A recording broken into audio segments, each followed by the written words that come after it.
Hi all, in this video we will be learning about algorithm analysis. So first we need to know what is algorithm. As we can see here, an algorithm is a self-contained step-by-step set of operations to be performed. Algorithms perform the calculation, data processing and/or automated reasoning tasks. Here I have given an example of an algorithm. So as you can see, I have declared some variables like A and B. Then I have performed their summation, the addition of those variables. I have stored it into a third variable C, and then I have printed it as an output. And that's the end of the algorithm. So you can clearly see that it is a step-by-step process. It is a sequential process in a way, and it has purely a logic part instead of focusing on the syntax and grammars. Here we will be using a plain English to write our logic. So algorithms are very useful that way, that whenever we want to focus simply on the logical part of the solution, instead of turning into the programming thing, we can use an algorithm. It's something which is written in the theoretical manner. It cannot be practically executed, so it is something like a planning phase of your program. So before actually working on the program, we can work on the algorithm first, get to know what has to be done in that process, and then we can turn it into or convert it into a proper program. So a real life example of an algorithm can be a food item recipe. Like in such a case, if I want to prepare a certain food item, I'll first look for its recipe. So there will be this step-by-step procedure given in the recipe, which I can follow and then practically work on it and then actually make that recipe. But before practically working on it, the recipe procedure helps me to see the requirements, the prerequisites of that process or of that final food item making. Also, I'll be able to see what are the steps that I need to perform. So that way, algorithm, in case of computing, they work in the same way. So they give you the set of steps to be implemented so that we can finally convert it into a practical program.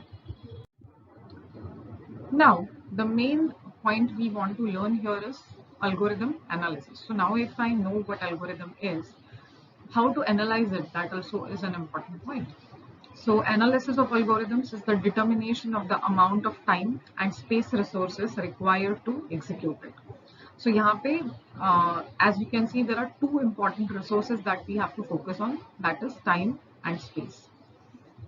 Algorithm analysis is an important part of computational complexity theory, which provides theoretical estimation for the required resources of an algorithm to solve a specific computational problem. So basically, whenever we write an algorithm, the focus is to give a solution to a certain problem. And while writing that solution, we have to make sure that it optimizes the usage of the resources such as time and space. So most algorithms are designed to work with inputs of arbitrary length. So it is possible that whatever solution you are writing, it may be working for a set of input values, and as per the number of input values will change how it will finally affect to the time and space resources that we need to analyze in this algorithm analysis part. Then the complexity of an algorithm. So how to determine its complexity and what is the exact term behind it, or what is the exact meaning of this particular term. So talking about complexity, whenever an algorithm is practically implemented in the form of a program, it needs two important resources, that is time and space. It is very true. As you can see that I already said that algorithm is kind of a theoretical work that we do before actually working on a program. So when I'll finally turn it or convert that algorithm into program and practically perform it on my computer, there are two things that it will use. First is time to execute each step or to execute the entire process, and the space, that is memory, required to store all the data or the variables that are used in the corresponding program or the software. So these are very two important resources and I have to use them carefully. By that, the complexity depends on these two resources only. So first comes a time complexity as the first type of a complexity, and second is space complexity.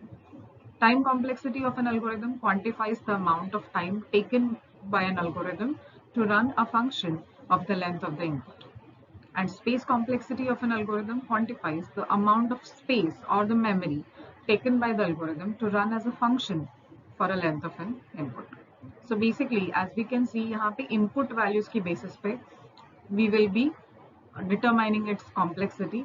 So as the number of input values will increase, how it will affect the time and space resources of that algorithm will be determined by these two terms. And obviously these two determinations or these two calculations are quite important, since by that we will get to know the performance of the program.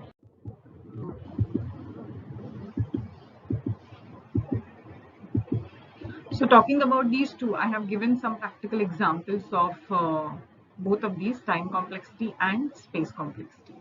Talking about times complexity, you can see there is a Google map shown there, where we can see that it has some location search in it.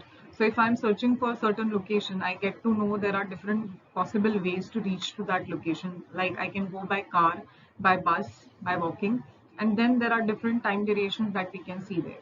So here Google is helping us by calculating the corresponding time to reach to that location via different mediums.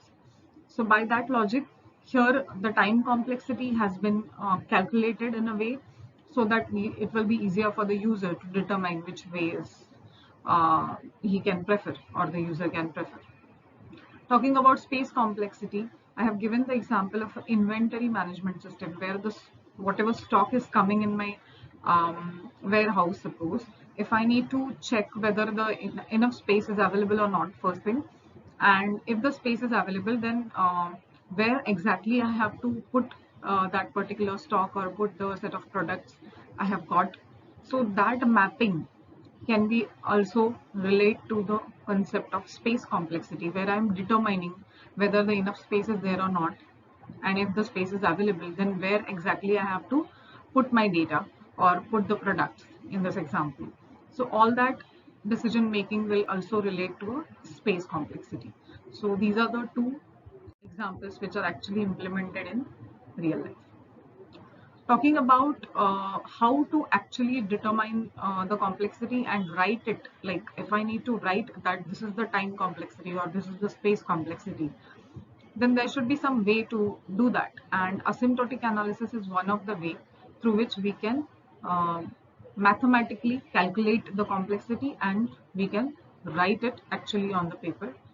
So asymptotic analysis of an algorithm refers to defining the mathematical foundation or framing of its runtime performance. Using asymptotic analysis, we can very well conclude the best case, average case, and worst case scenario of an algorithm. I'll soon let you know what these three cases are. Right now, let's just see the technical definition of it. So talking about best case, it is the minimum time required for program execution. Average case, it is the average time required for the program execution. Worst case, maximum time required for the program execution. So here, as you can see, I have given an example of all the three cases where basically I want to sort an array of 5 values. Now, in such a case, when it will be the best case, it is the best case when we will take the minimum amount of time for that program to be executed. And that is possible if I am sorting the data, and in such a case, user enters the values which are already sorted. Like in the first part, you can see that 1, 2, 3, 4, 5, already all the values are in sequence. So obviously in this case, I will not need much time to do the comparisons, because you can clearly see that सारे values अपने right position पे present है. So this will be the best case for my sorting. Worst case. Worst case is something where I will take the maximum amount of time to execute my code. So in such a case, all the possible comparisons are necessary. And in this example, as you can see that सारे जितने भी numbers हैं 5, 3, 4, 2, 1, all are at the different positions, not at their actual positions in the array. So again, it will be taking the maximum amount of time. The last one is average case, where it will take an average amount of time for the execution, where you can see that 3 to 1 are at the different positions, but 4 and 5 are at their correct positions. So there I can save my time, but the remaining values have to be repositioned. So there it will be taking some average amount of time for this sorting. So likewise, each algorithm, like in this example, I have used a sorting algorithm to make you understand how these three cases will work. There are many several algorithms, and each of these algorithms will have their own worst case, best case, and average case. Now, how to write those complexity values? अगर मैं analyze कर रही हूँ, then finally how we will be writing it? That this is the worst case, this is how I'll write. So there are certain mathematical notations used for it, and those notations are called as asymptotic notations. Following are the commonly used asymptotic notations to calculate the running time complexity of an algorithm. So there is big O notation, omega notation, and theta notation. Big O notation is basically denoted by O in bracket n. N is basically your number of input values, total number of input values, and it is the formal way to express the upper bound of an algorithm's running time. So it basically denotes a worst case complexity. So you can see how these terms are correlated. पहले हमने देखा कि worst case क्या होता है, and now you can see worst case को अगर मुझे theoretically denote करना है, then I can use this particular notation, big O notation. In case of big omega, it relates to the best case time complexity. So it is again denoted as omega in bracket n, okay, and it will be telling us about the best amount of time an algorithm can possibly take to complete certain tasks. And talking about the average case, I'll be using a theta notation to denote that average case, which denotes both lower and upper bound, and also it denotes the average amount of time an algorithm can possibly take to complete certain tasks. Now, whenever we have to determine the rate of growth of an algorithm, it can be denoted by a big O notation. So big O notation is a metric we use to judge the growth rate of an algorithm's running time. कि अगर मैं कोई algorithm run कर रही हूँ, then उसका जैसे ही input values increase होंगे, number of input values जैसे increase होंगे, that will be called as growth rate.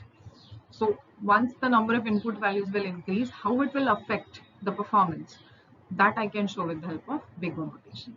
So as we increase the input size. So this is called as time complexity, and big O notation can be used to determine the space complexity as well.